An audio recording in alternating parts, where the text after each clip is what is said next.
flop? How am I going to catch you? What's my hook? Yeah. What are you going to listen to? And what's popping? You know, pay attention to what's going on. So, you know, kudos to these guys for doing the work that they did.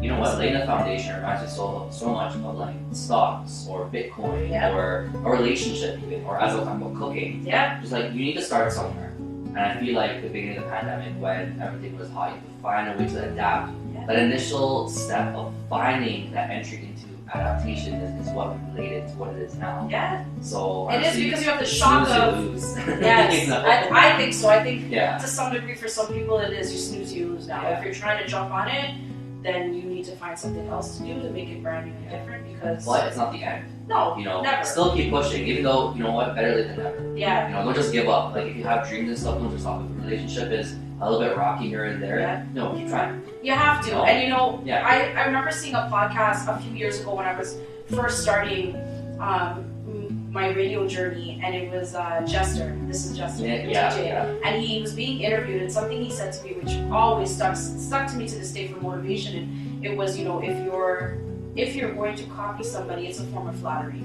but make it your own. Make it your own. So yes, I think you might have missed the whole what was going on with Twitch, but not to say that you cannot. Just make it your own. Make it different. That's it. You know, don't try to replicate exactly what somebody's doing. Because if you're trying to do that, then you're trying to fit in a mold, and it's not you. So you're not organically being yourself. Yeah. So people aren't really seeing who you are, and people are gonna be like, "Well, this is whack. You're just trying to be like X, Y, and Z," and I'm not really seeing who you are. And I think you'll miss out on that opportunity of showing people who your real character is, or what your real skill set is if you're a DJ or an MC or whatever it is, right? You know, the beautiful thing about being human is that we're all unique. We all Yeah. have our own persona and everything about us. So, you know, just say, keep pushing. You never know, like, two people can go on Twitch and DJ the same thing. But you know what? You make it your own style.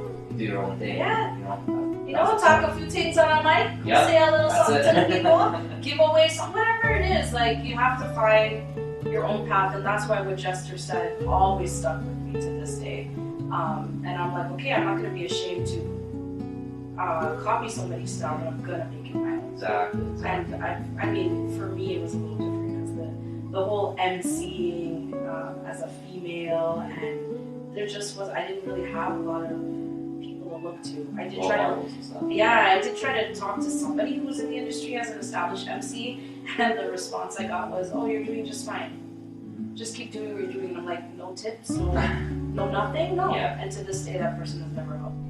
And I was just like, okay, well, I'll find my way. And I did. I think I have. And it comes full circle that you're here and you're willing to help others. So I am. Beautiful. Love because it. I didn't, you know, we didn't have that. Yeah. At least as a female radio personality host, again, very few females you can reach out to. Yeah. Very few, if you know, any in the Caribbean. And so I think we just need more of that. I'm a very big advocate for pushing that as of the last couple of years. I find that a lot of interviews I've been doing, I find myself relating to it because I'm like, no, I don't. Who looks like me? Don't mind the makeup. But who looks like me, right?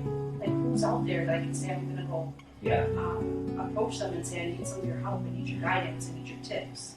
So anybody that messages me, I'm always for here. I'm the first person to give out my number and say here. But that's a lot of that work that's happening in the background. A lot of people don't know that because I don't post it. I'm not posting that. And I don't need to because I'm not doing it for club. Good. Right? Good. So that's sincere. That's real. Yeah. And the people that I've connected with, like I said, some of these young girls that have messaged me on LinkedIn and stuff, they'll tell you that, oh yeah, I've talked to MCNadzzz. 100% you have. Yeah. You would never have known until I'm saying it right now. That's it. Because there's no need to. When it comes to that time, if we collaborate together and we do something and that's where they want to go because some of their drive is now, okay, I'm ready to focus, I'm here for it when you're ready. Oh, I love it. Alrighty, well, we're going to get to learn a little bit about MCNadzzz from the past. Okay. A little bit. Alrighty, so we are back and we're going to talk to my friend Nadia here about the young version of herself. Oh boy. I want to know a little bit about your childhood growing up. What kind of things inspired you? What were you like? Oh boy. Nadia Chandra was a tomboy. This? You'd never catch me in a dress. I never did my eyebrows. Never touched makeup. The most I ever did was nail polish. I lived and grew up in Toronto. Toronto's my home. You were born here? Yeah, I was born here. Whoa, My parents were from okay. Guyana. I act like sometimes I'm 90s. I always thought so. I try to speak, and sometimes people think I'm Trini. Sometimes I'm all wrong. My parents are like, don't talk like that. You do not speak like that. For the longest while, my mom said when I was a child, I used to always say, yeah, I'm from Guyana. My mom's like, you've never been there. Like, just calm down. I feel like it's a thing we're trained to say though. Like, right? we're Guyanese, we're from Guyana. Right? And you're not, you know, and I used to say, Mom, yeah, we're Caribbean. Mom's like, you're from South America. You're from South America. Like, yeah, but I'm never Caribbean. But I was born and raised in Toronto. Grew up, I mean, some people would say the hood. I went to school down in Falstaff. Okay. I love my high school is now closed, but I love that place. If I could go back and redo high school, I would, because it was fun. So you did like kindergarten, middle school. All of that in everything. Toronto, right Okay. there. Colford and Lawrence, the whole. People Nice. know. I went to Gracefield, I went to Amesbury, and then I went to Boylan. Some of my friends that I have now are the same childhood friends from Nice. those times. That's such a blessing. Yeah, very Yeah. few of them that I have that we still talk to and hang out, and then there's the ones that you have on Facebook, but we all keep connected. So born and raised in Toronto. Toronto is my heart. Grew up down there. Grew up with my parents. They lived separately, but we were cool with that. My dad was at Truthfully. I don't think I've ever talked about this. And I have older siblings. People don't know that. And they're great. They're just older. They're like 12 and 13 years older than me. Okay. So I was like, hello. So growing up, you were like, you said you were like a tomboy kind of. I Or was. were they also? And my siblings and I weren't really that close when I was young, because Okay. I wouldn't have really remembered. There's an age gap too, I'm Yeah. sure. When they were like teens or whatever, they Yeah. get their friends. So because they were off and gone. Yeah. So it was really me. So I kind of felt like I grew up like an only child, even though they were there. I love my siblings to death. Like, they're great. They were my musical influences. That's, my parents have records out of the wazoo. Nice. You know, that's where I grew up loving music, whether it was Stone Love or Led Zeppelin, Doors, or Michael Jackson, or Mom. Classics. You know, Nice. all the original Sundar records. Oh, okay. And then there were classical. There used to be this classical album. I wish I had it now, but I used to pull out, and I used to love it, The Chariots of Fire. That was one of my favorites. Yeah. I'd sit there and play it. So my That's parents a grew us up on like Otis Redding and Al Green, and that's what always. versed. Well, Oh, it was just Chucky, you know. no man, country music too. You name it, Everything. you got that. That's Like, it, yeah. so that's how I kind of grew up. Family was always there, but they never understood what I really wanted to do. So when I was in high school, that's when I started doing a lot of, like, I would be the person on the announcements. Nice. I became the president of the high school, but then I'd always get in trouble, and I got kicked out of class. But I was also, like, I was doing, like, announcements. I was making radio commercials to, like, promote our dances, and I was making mixtapes and chopping them up. That's good. I didn't realize then, though, when I was a kid, that that's where this was going to be. Like a foundation. When you're young, they don't tell you, like, even your guidance counselor will tell you, go into radio. Yeah. This was the 90s, you're talking early 90s, right? They're not telling you, go into radio and go into media. Nobody's pushing that on a colored person as an agenda. Let's just be real. At that time, it wasn't in. And so I didn't know that's what I wanted to do. And I had a great guidance counselor, but that just wasn't it. She's like, oh, okay, go do business. You know? Comparing to now, we have like broadcasting as a course. We have like media, television, and stuff. And that's where I found it. Yeah. It's actually after I graduated high school, I went to York and went in for Schulich. I had a GPA of was like 95%. Still didn't get it. No. And I was like, okay, maybe this isn't for me. So they default you to a business program. Well, thank you. I'm alumni there. But I didn't like business. I hated economics. I hate numbers. Ironically, my daytime job has been numbers. I don't know who gave me that. Right? But I ended up switching out of business, and I ended up going into something called health and society. It was just very much like social, like just social services or People kind of, connections. psychology, ethics, kind of that's what I was studying. And then Seneca College had this on-campus career day down at Berry Hall, and I was like, oh, broadcasting. They had television, they had radio, but for whatever reason, I was like, I like the radio. So I ended up doing both. I ended up having 100 course load at Seneca, 100 at York. Nobody told me you should decrease your workload, so I was carrying a 200% workload and doing both. And it was great. The 2 years at Seneca College were probably the most formative years of my life. And it's true what they say. I love university because I get it, you need to have the BA. That's where a lot of jobs are saying we want to see bachelor's degree. But I feel like for that practical experience, you're really getting out of college. And that's where I got it. That's where I learned how to, edit on a reel-to-reel.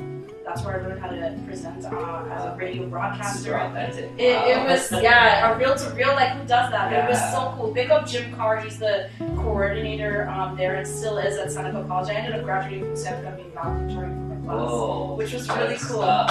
So nobody really knows that. So I did go to school for it, and then 10 years went by and I didn't touch it. I didn't go into radio, I didn't go into media. Family, life happened, and I just had to work and pay off student loan and just be an adult real quick. And then a little opportunity presented itself on Facebook through DJ, a previous show I was on. And I applied for that, took advantage of it, we parted ways, and it just kept going. Nice. And that's been it. Yeah. That's the story. I mean, as a kid, I've always loved music. Music has always been my thing. Fuji's, I would never forget Sheridan Hall, for those who know, Jimmy Wilson, used to have a music club. And the first album I bought there was the Fuji's album. Wow. The score. And I bought it on cassette. Whoa. I had a Shockwave Walker, which I still have. Oh my gosh. I'm very much a 90s head. Nice. Keep that probably worth a lot. I know, right? It still works. Nice. It still works. So, those are my fondest memories. I had great friends when we were kids. We were all very much 90s. We loved our music. And Boylan, Nelson A. Boylan was very much a high school that was diverse. We were in Falstaff. We were very much part of the, you're in the, what do they call it, the blue area, you're in the Crips, Jade and whatever it was, the Bloods, and we couldn't go, and it was a whole thing when we were kids. And I've seen friends get hurt, get shot, get stabbed. There was all kinds of stuff going on. But I would never change those years. Those were the most formative years of my life. Yeah. It got me here. So, if I ever need to go street real quick, I'm just saying, I will pull up my Toronto all day. And then, I ended up moving to the West End, went to Mississauga first, and then I've been in Brampton probably for the past 7-8 years. Good, good. You too. Well, big up your significant other for putting up with slangy stuff. I don't know where it is. I don't know, somewhere. So, growing up, then, would you consider yourself like one of the more popular girls, or were you kind of like? I don't know. Any experiences of like bullying or any stereotypes you were kind of bullying? You know what? Bullying was not a thing that happened to me. Was Toronto always a diverse and stuff like that in the 90s? Where I was, yes. Okay. But there were people who would get bullied. We always had, Boylan always had a, God, I forgot the name of it, but we always had 2 classes, one for the ESL students, and then one for the kids who were, either had a physical handicap or had something mentally. Kind of disability or something, yeah. So we always stuck up for them. That was just, there's always one kid, I always wondered where he went. And I have pictures to prove this, because I have my high school pictures, but we always stuck up for those kind of kids. Like, we were just not putting up with no ish. Like, no, you couldn't just, in the 90s, people always looked at those types of people that were suffering ailments physically or mentally as, they're sick. We're gonna get it. And I'm like, no, that's not, no. So we'd have them come sit with us. And was I popular? I mean, people knew people. We grew up in an area where people were just from Caledonia Village. People from Keelan Lawrence. People were from Eglinton. We had friends that went to York. Like, just everybody was everywhere. So I knew people. We definitely knew a lot of people. You couldn't bother us. I've had some people try to. People would always make fun. Of course, yeah. There's always those circles, yeah. And you do it. Sometimes it was your own friend. It was one of my old friends. God rest the dead. It was a friend who was now passed on. He was murdered, but he used to make fun of me when we were kids and pick on me sometimes. And I was just like, you suck. But you get through it. It's just, it's unfortunate that people don't bully, but that's because it's whatever's going on in their own life. Yeah. They have to compensate to feel better. I think when I got to be president of the high school, that's when I got real popular. Nice. Because we had a dance, and I met people like, God rest the dead, Axar from WIC. I had met him when I was 16. Whoa. I had hired him to do a dance at our high school, and that was the last dance that the high school ever had. Oh. Because it was so good. and we shut the whole place down. The teachers were like, we're not having this no more. It was very diverse. Everybody came from like Westview to Weston, no matter where they were in Toronto, from Jane to Lawrence to Triple to Woolner, people were coming. So yeah, I guess I became popular in that sense. It was cool. It was cool. It was a different. My high school was different than any other capacity. I think at the high school on a good day was maybe 250, 300. We could have held 500 people, but people were just coming in and out. It was crazy. I feel like the foundation you got for your childhood and teenage years definitely added to the sincerity of who you are now. It really did. Like God bless my family. I love them, but they really had no clue. And my parents were doing what they could in the best capacity that they could, right? So I think my mom was always under the impression, and she would deny this, she still does to this day, she would deny that she thought I was ever doing anything wrong. Because I was like, come home at 3, 4 o'clock, what are you doing, where are you? You know, I played volleyball, I played floor hockey, I played those type of things. But I think when I graduated from high school and my parents saw, oh my gosh, she graduated with this GPA and she's getting these awards. And I remember, my best friend remembers this too distinctly, after graduation had ended and you're walking out to your family, I remember looking at my parents and saying, I told you I wasn't doing anything bad. We never said that. I don't know how many West Indian people and their parents, we never said that. We never did that. So to piggyback on that one, I have a huge question to ask you just after a quick break. Yeah, okay, cool. Okay, so I have a really big question for you here. So in regards to what you were just talking about there, what are your thoughts on the mindset and mentality of our Caribbean parents and how they parented and, you know, sort of the traditions and morals that they kind of instill on us? It's funny, I had this conversation with some friends. I think our parents did the best they could for the time that it was. I don't think I agree with everything that they've always taught us. I mean, my parents are really good. They're always like, you know, go to school and get your education and just do it and don't worry. We'll worry about how to pay it after. But I think some of the values, like, girl children, you gotta get home and you shouldn't be doing this. And they did the best they could because that is what they were taught. And I don't think for our parents there was as many resources and outlets. I think there's even more now. Yeah. But even when I was in the 9th, I don't think there was as many. I think they did what they could because they knew what they knew from what their parents taught them. Exactly. Yeah. And I don't think I can say I agree with everything. I think even my siblings who are older than me, even during that time, my sister is the oldest, so she's a girl child. So the rules were very different. You know what I mean? But for a boy, it's different. I don't agree with all that. I never have. But they did what they could, right? Like, we don't know what our parents went through when they grew up. You hear stories, but if you really listen and dissect those stories, there's a lot of mental health issues going on. There's a lot of abuse that we don't realize, like, just in the way generations have spoken to each other, just the way they have, it's the, you know, the beatings, the sticks and nuts and the shoe. We laugh about it because we make fun of it because it's always been our culture. Like, everybody bring out a pots when you know what's about to go down. You bring out the belt, you realize what's happening. But those are also, we call, like, my friends and I, when we talk about this, is childhood traumas. So our parents have those. In them days, they weren't talking about that. So now we come along and we're like, you know, like the Russell Peter joke, how fast will it take for me to call the police before you beat my backside, right? Like, so it's like, you know, they did the best they could. I don't necessarily agree with everything, but I'm not gonna diss my parents or anybody's parents for trying their best too, right? But then there's some people who didn't get lucky. There's some people who grew up with some immense trauma and abuse. And I wish I could save everybody, just personally. I hate hearing that. I've had some friends where, you know, we were in high school and we have to call the police, and then, you know, my friends would be like, no, don't. And I get it because they have to own to that, not me. I think I'm saving you, but I can't save you. And so it's unfortunate, but I'm hoping that my friends and myself and the people that are coming up in my age group and younger, by having more conversations, we can break those cycles. Exactly. The next generation will be the ones to kind of change them. Right. We need to break them generational kind of curses that have been taught and they keep being taught. Like, racism is taught. we talk about it amongst Indo-Caribbean people where, Indo-Caribbean girls couldn't bring home a black guy. There's that. That's taught. That's the whole taught. stigma behind it. Yeah, that's all. That stuff is. I get it. There's history in Guyana and Trinidad and the Caribbean about, but that stems from political history and parties and, the blacks against the Indians and all kinds of stuff. You came to Canada, to the U.S., to another country for better.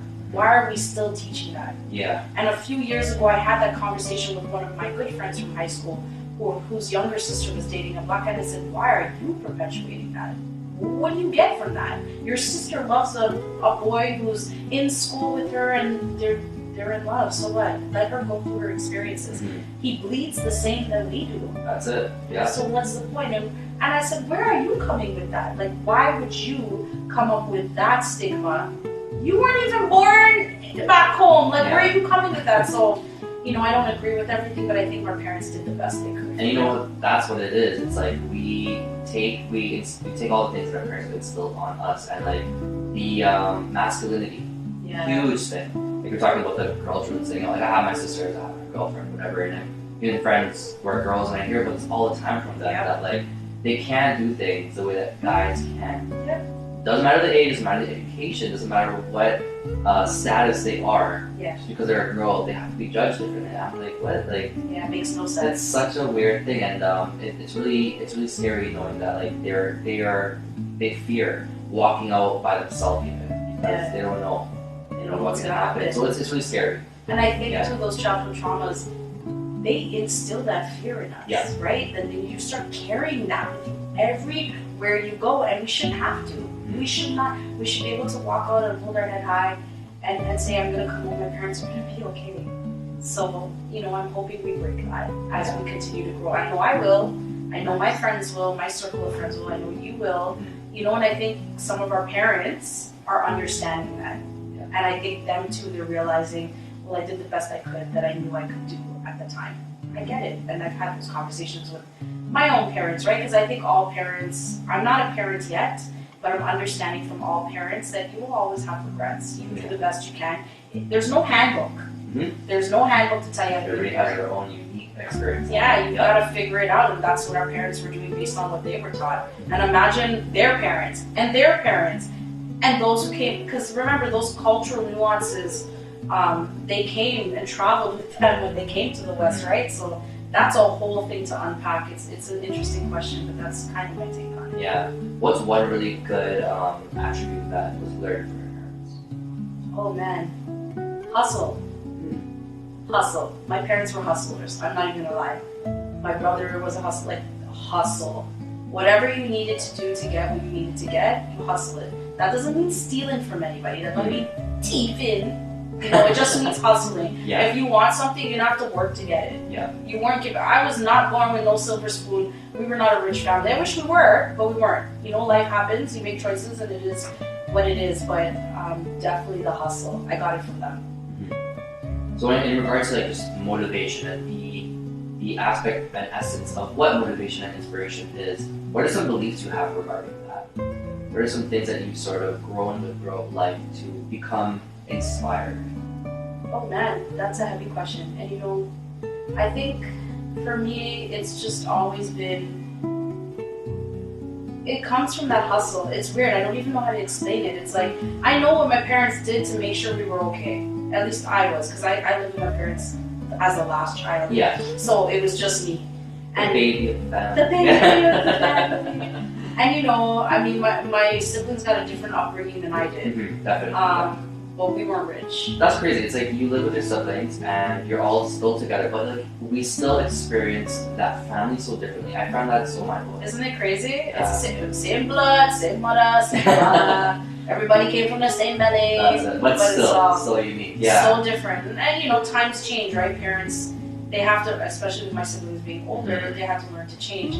Wow. I think from the hustling, and it's probably going to sound rude when I say it, I just learned not to depend on anybody. Nice. Independence is huge. That's really what it was. Like, I didn't have anybody to help me. I had to get everything I needed to get.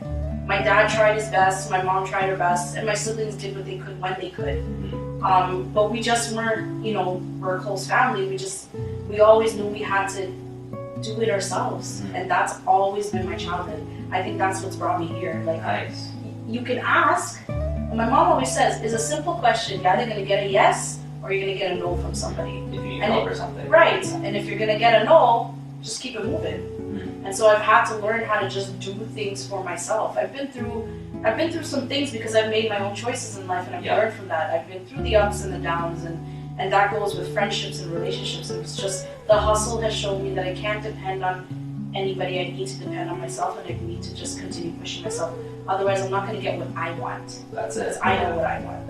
Right? If you depend on anything, then you are now letting that be a factor to your success and who you are. Yeah. So I think you say that you learn independence from at such a young age. That's beautiful. That's really beautiful. I mean, I was working when I was 15. Yeah. And I was working 2 jobs. Whoa. And what kind of jobs? The first one, I actually was in my high school. Nice. Working with the high school doing whatever paperwork they could find me. And then my other job was KFC. Oh, which was very interesting. I learned some interesting things at KFC. I learned a lot about myself and being an employee. And my work ethic kind of started developing from there. And even in working, then KFC, I was working 2 part-time jobs and also did night school because I got kicked out of a day class. Like, it was crazy. I was working at my doctor's office, who is still my doctor to this day. Nice. I will tell you that. I worked part-time 2 nights a week. I worked at KFC whenever I picked up my shifts, and then I was doing a telemarketing job. And back in the day, when you were doing telemarketing, you used to get a cash check. Whoa. Yeah, and you would call, like, it was a bad telemarketing job, nonetheless, but Yonge and Eglinton used to be the place where you could get telemarketing jobs, and I was doing that. So like I said, I just knew what I wanted for my goals, and I didn't depend on anybody when I got it myself. Nice. Yeah. So fast forward to now, do you feel like that independence would change if you were to, like, I don't know, get married or move somewhere or anything like that? Hell no. Sorry. I think it would, I don't know if it would change, but it would adapt. I guess it would change a little bit. He would probably tell you, I'm still very independent. It's funny, I made a joke with him yesterday and I said, sometimes this is what happens when you date an alpha girl. I'm an alpha girl. I'm very much an alpha male and female form. That's who I am. I can't apologize for that. I think I will adapt. I really like that. Like, because like our parents' generation, it was always such a stereotype that the lady has to depend on the guy, and the man has to, take care of the kids and the husband, and the lady just has to stay home, wash the dishes and laundry. Wash dishes, laundry, pregnant and barefoot. And I can do it, don't get me wrong. I need to throw it in the kitchen, I will throw. That's it, yeah. But when I gotta go hustle and work, I'm gone. So I need somebody to be able to balance that, and he's been good. It's a give or take. Yeah. Give and take. Give and take. So I think to some degree, yes, maybe if you say change, adapt, whatever those adjectives are, it will. But I'm still very much, I know if we need to get something done, I'm gonna wanna. Yeah. I can't break the hustle out of me. I think that's crucial. Nowadays, you need to be independent within yourself, but also be not dependent on others, but helpful to others, especially in a relationship. I think 2 of you guys raising a family, holding a household. It's adaptability. That's it. You have to adapt to each other, I think. I don't think one person should be changing the other person. Yeah. If you know you guys aren't going to work, then it's time to go. That's a wrap. Don't waste time. I've already done that once, and that was a waste of time. That's where I learned myself. I think that's where the creation of MCNadzzz sort of came from. We can always get to that, but I think if you can adapt with somebody without changing each other, and you learn to feed off each other like that, it'll be better. I like it. It makes sense. It's logical and it's rational. Right. Because if you are depending on, as I said, another factor, you're now you're allowing that to decide how successful you're going to be. Yeah. And you'll lose yourself. Relationship is. You will 100% lose yourself, right? So, and you don't want to do that.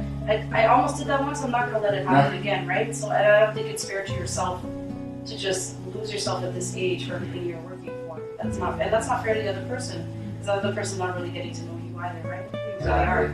So I love it. So I have another nice question for you after. Okay. Alrighty, so I have another question for you. I want to know, what are 3 motivators that have been around for your whole life? It's funny, you say 3, and I don't think I can give you 3 because, and I think this leads back to that answer of, my parents are always teaching me to hustle, don't depend on anybody. My motivator has been myself. And it's funny you asked me this question because, again, my best friend and I were talking about this, and she knows me the longest. She's known me for over 25 years. Wow. Since we were 11 and 12 years old. And she said the same thing. She's like, as long as I've known you. She's like, I mean, yes, you have movie stars and those type of things, a typical cliche answer, like, who doesn't like everything Will Smith is doing? Shah Rukh Khan, you know what I mean? Like, there's, hip hop artists, whatever. Course, yeah. But I think in my life, it's always been me. It's been me. Like, I haven't, again, God bless my family, they've been great. My parents hustled and did what they did. Those parents will always be a motivator. That's a cliche answer. To some people, not everybody has their parents to be motivators. I couldn't say family because we're just very disconnected with, the outside family. Even right now, I think my friends, my close circle, a lot of them are entrepreneurs or trying. They're trying to balance their everyday life, like we're all trying to do. They're trying to start businesses and hustles. And I think right now, looking at them, they're motivating me now. But all through my life, I think myself, I have been my own motivator. I haven't had anybody to say, oh, you lit a match under my ass. Yeah. Can I say that? You know what I mean? Like, I think it's just been, I've been my own motivator. Yeah. You have the typical, but I've been the one that's been lighting the match under my behind to say, I want to get to point B. Okay, Nadia, what do you need to do right now? Because sitting here isn't going to do it for you. And that's kind of where that's why I said I had a different answer. I love it. Very, very unique. You know what? You live this life when you want it. In the end, only you know yourself 100%. Yeah. As much as we say we have a motivator or somebody, we don't know them 100%. We don't know their intention. We don't know every single thing about how they had that thought process. But that's very nice. And it's been a learning experience too, right? Because you're gonna make mistakes. I've made a lot of mistakes. I've made a lot of good choices. Life wasn't hard. It just wasn't easy. If that makes sense. It's not like we were dead bad and everything was, bad. My life. No, it wasn't. It wasn't easy. Yeah. It just wasn't always great either. So, you've seen some things growing up, with your own parents, you've seen things. So actually, in regards to that, then, what are some situations that have kind of motivated you? What are some things that happened? Oh boy. I mean, my parents might kill me for saying this. So I've seen some dynamic between my parents that hasn't always been healthy. Let's just put it that way. And I think a lot of Caribbean people see that. And my parents, they're good now. It's just, as you mentioned, the stereotypes and stuff. With with that generation, it's always something. And I've always been like, I don't want to be this way. I've seen that amongst my siblings. I don't want that for myself either. And God bless them. They've worked where they need to be right now. And I think we all still have more work that we need to do. But I think those have been kind of like motivators to say, okay, I will not want to be like that. This is how I want to be.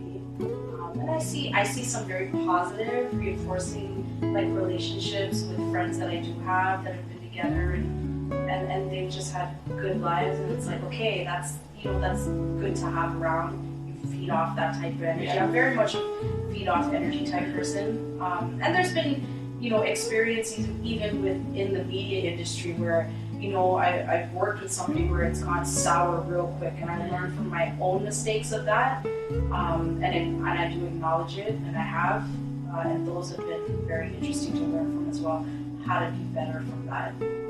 And I'm starting to learn to change your mindset to say, how is that person viewing it? That's making them mad. Because everybody, when they're upset, wants you need to hear me. Yeah. I do it as well. I'm a firecracker when I'm ready, but I'm starting to learn that you need to look at how that person might be looking at it in order to kind of understand where their anger is coming from.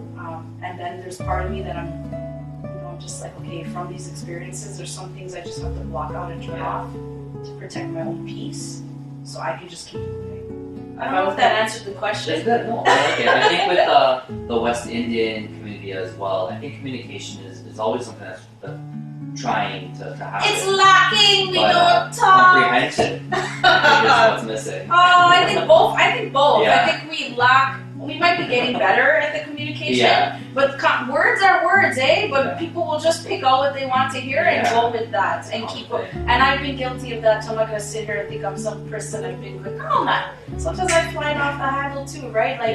Caribbean people, we are a very firecracker breed, I think. And so it's just, I think for me that's what's kind of it. What's the situation in the recent 5 years that has kind of shaped you to be who you are as well? Any big choices you've made, any situations you found yourself in that really shaped?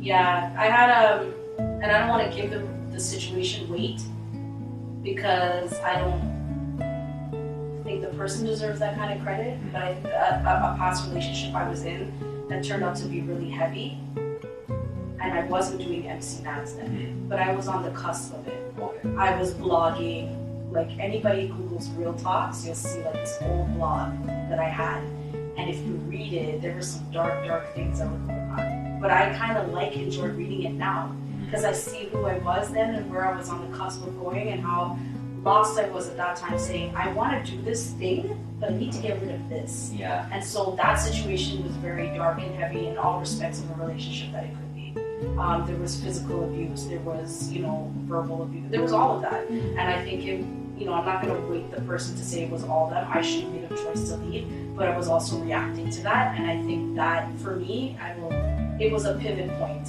in my life to say if I didn't go through that, I don't know where I'd be right now. I don't think there would have been an MCNadzzz. I don't think I would have created it. I don't think I would have been here. I don't think I would have applied for that radio. I don't think I would have been on Vibe. None of that would have happened if I didn't pivot myself out of that situation.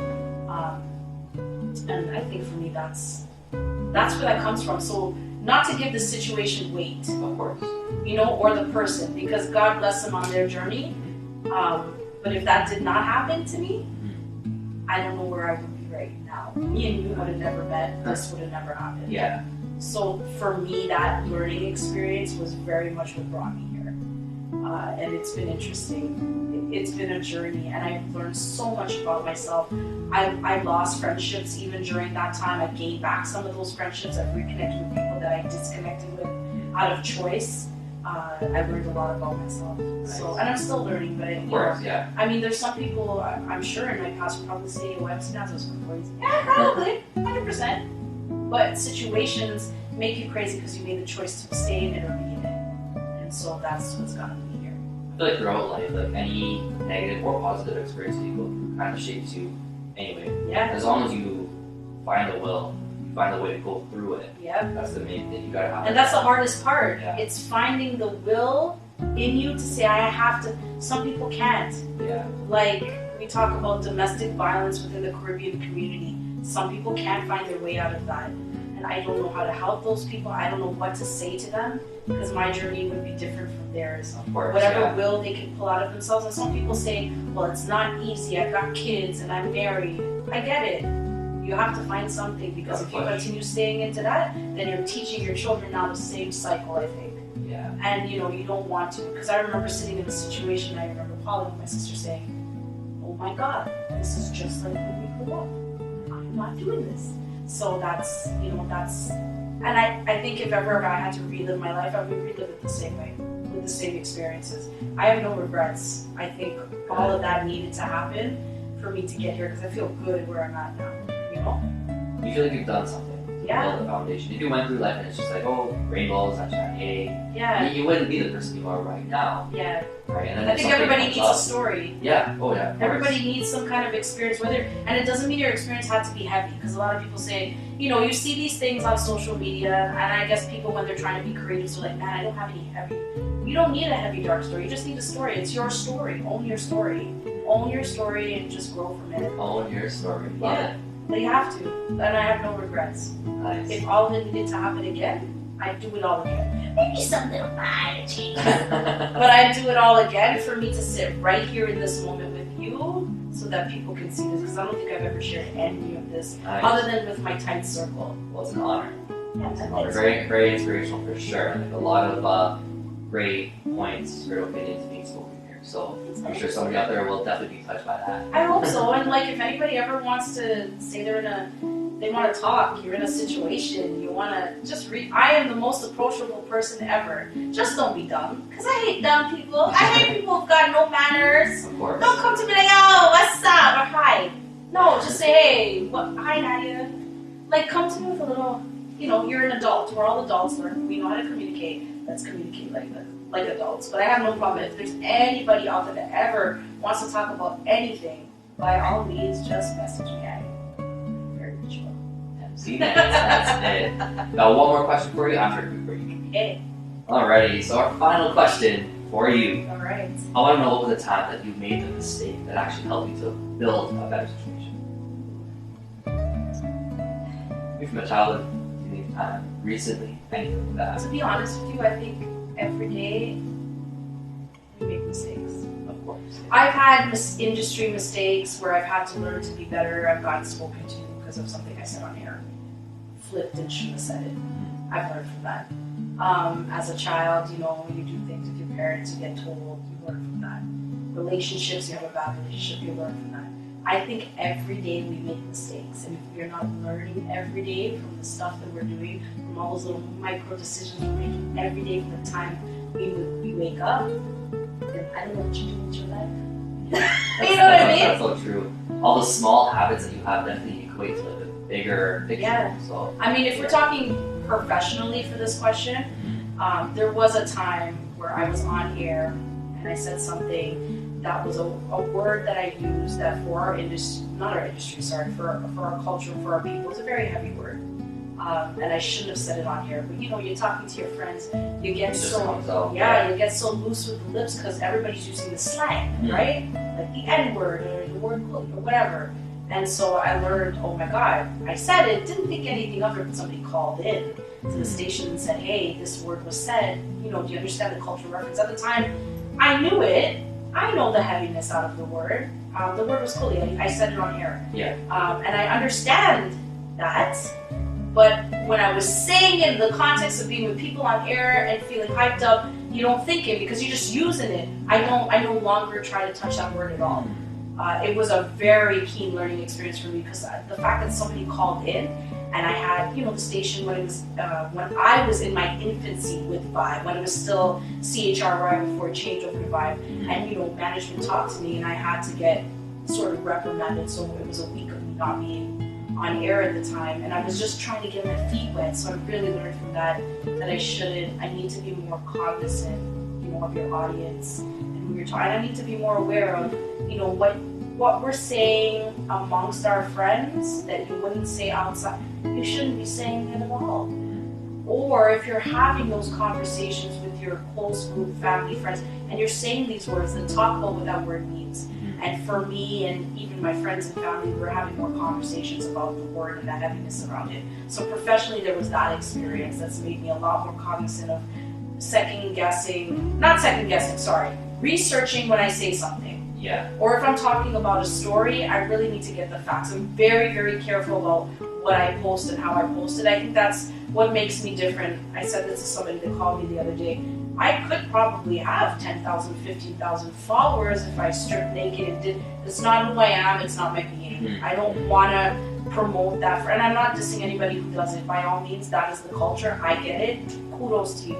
But that's what makes my following creep slowly because I just won't do that. I'm very precarious about how I post something when I do the research for it now because that experience taught me be more mindful.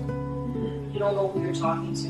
You're dealing with people every day. You're dealing with people from a vulnerable sector. You don't know. Yeah. Anybody's you might say something and people are triggered now. And I get it. Some people out there are saying, "Oh my God, we can't say the things we used to say. It's sensitive." I get it. You look back on old shows like Martin and In Living Color, and the jokes we used to make. They were funny in the '90s. I get it, but we're just in a different time now. We really are.